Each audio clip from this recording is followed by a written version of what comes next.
It's been a couple of months since Battlefield 6 released, and of course we're approaching a new year. 2026 is coming up super fast, which is honestly crazy to think that we've already gotten to this point, but of course Battlefield 6 has already announced what the upcoming changes are going to be like for the game. They've got apparently a lot in store in order to keep this game feeling fresh and exciting. We still don't know what Season 2 is going to be looking like, but I'm anticipating that, of course, after Christmas, we're probably going to get some word from Battlefield Studios about what we can expect to see in the upcoming season. Now that aside, today what I really wanted to focus on for this video is kind of talking about RedSack. Now of course RedSack has been controversial since before it was even named, since it was announced basically that there was going to be a battle royale. A lot of people are just kind of bored of the battle royale trend in the FPS space. At the same time though, with the success of games like Fortnite and PUBG and Warzone, there's a lot of money to be found in this genre. And of course this doesn't mark the first time that Battlefield has tried to do a battle royale. But did it work out for them this time in Battlefield 6, or did they fumble it yet again? That's what I wanted to talk about for today's video, but before we do that, be sure to leave a like, subscribe, and turn on notifications set to all so you can stay up to date with all of the Battlefield 6 content here in the channel, and let's just dive right on into it.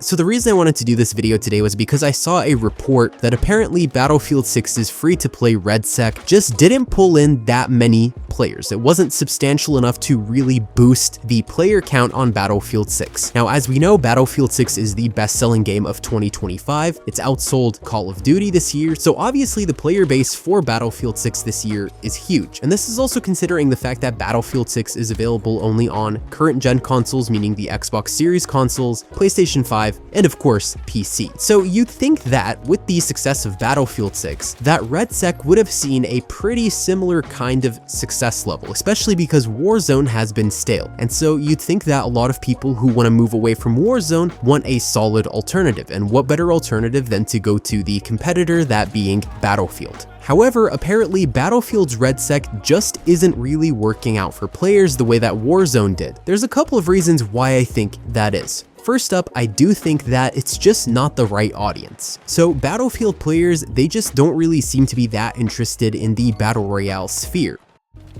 While it may have worked for Call of Duty, I think also what's important to consider is that Call of Duty Warzone came out during a time when everybody was sitting at home all day because of those lockdowns, and so obviously when you don't have so many alternatives to play, and Call of Duty, one of the biggest franchises in the world, drops a free-to-play experience of its premium games, you're going to see a huge influx of players. Those conditions just don't really exist anymore, so it's not even clear if Warzone would have had the same impact had it been released, say, today. Obviously we can't tell and we don't know, but for the most part Battlefield's Battle Royale just kind of released at a time when we've already gotten so many Battle Royales as well, and interest in them just isn't the same as it was a few years ago. The Battle Royale craze has definitely been a thing. Personally, I've never been a huge fan of Battle Royales. I played them when I was younger. I think PUBG was one of the first I ever played, but to be honest, I just didn't really enjoy them the way I enjoyed multiplayer stuff like Battlefield's base game and Call of Duty's base games. Battlefield has attempted to do the whole concept of Battle Royale before. Actually, during Battlefield 5, we had something called Firestorm. Now, it just didn't really succeed much. I think part of that was because it wasn't free to play. You see, part of what makes the Battle Royale genre so successful is just the fact that it's free, so it's easily accessible to basically everyone. Of course, those games make a ton of money off of battle passes and skins and whatever else kind of microtransactions they include, but with a premium Battle Royale, it's just kind of harder to get a player base, especially because the Battlefield player base itself isn't really the same as the Battle Royale player base. Battlefield fans like the loop of Battlefield. They enjoy the gameplay of things like Conquest and things like that. They like the open warfare type stuff that comes along with Battlefield titles, so it's just not really the same type of people who would enjoy both things. Now, yes, RedSec does have at least 3 million users or something like that, around that figure, so it's not like it's tiny, but it's definitely not substantial enough to make a huge dent in the Battlefield 6 player base.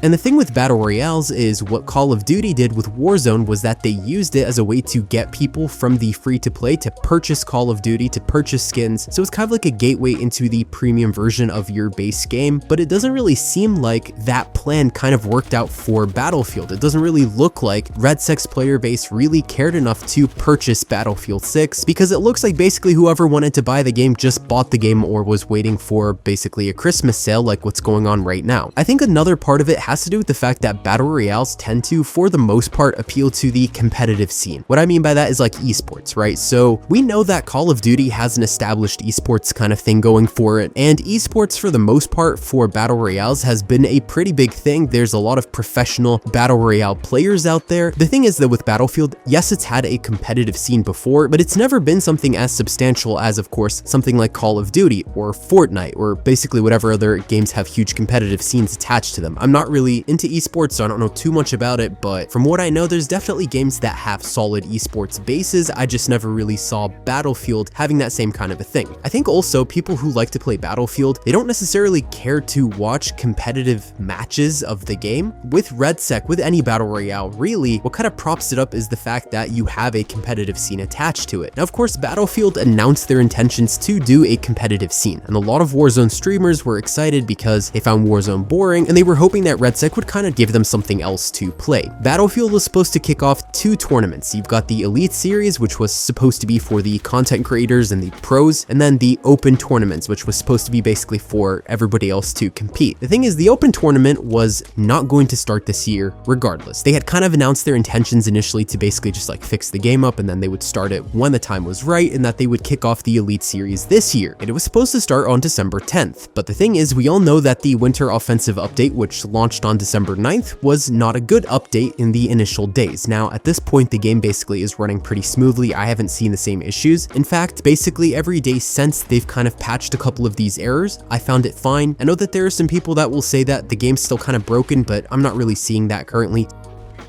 So the Elite Series, back to that, was supposed to kick off on December 10th, and then what happened is when the players loaded in, things just weren't working, right? It was broken, so Battlefield had to delay the Elite Series to next year without an official confirmation of when it would actually start. And this was supposed to be a $1 million prize pool, definitely not a small figure. So obviously this kind of hurt a little bit of the reputation of Battlefield and its competitive free-to-play battle royale. I also think that another big issue that's happening is just RedSec currently might not be playing the way that battle royale fans are used to. The movement in RedSec is just slower, notably compared to other games. Like if we're looking at games like Fortnite and Apex Legends and Warzone, obviously we all know that a lot of people are just more movement-based players. That's not really translating into Battlefield. Also, RedSec has things like tanks and vehicles that other games just don't have, and tanks are obviously a huge thing that can turn the tide of any match in RedSec, because once your team secures a tank, if nobody else has a tank, then that's going to be basically almost like a guaranteed win for you, unless somehow you've got like one really awesome engineer on an enemy team that can just take out your tank. But that did affect a lot of the perception from players who weren't used to these sorts of Battlefield mechanics. Battlefield level destruction and Battlefield gameplay just might not have been the same thing that many Call of Duty players were expecting, so obviously people who were coming over to RedSec might not have been seeing that. Now that's not to say that RedSec itself as a game mode right now is terrible. I don't think it's terrible, and I think that at the end of the day it serves a pretty solid purpose. You've got Gauntlet, which is not just a battle royale, but Gauntlet does kind of give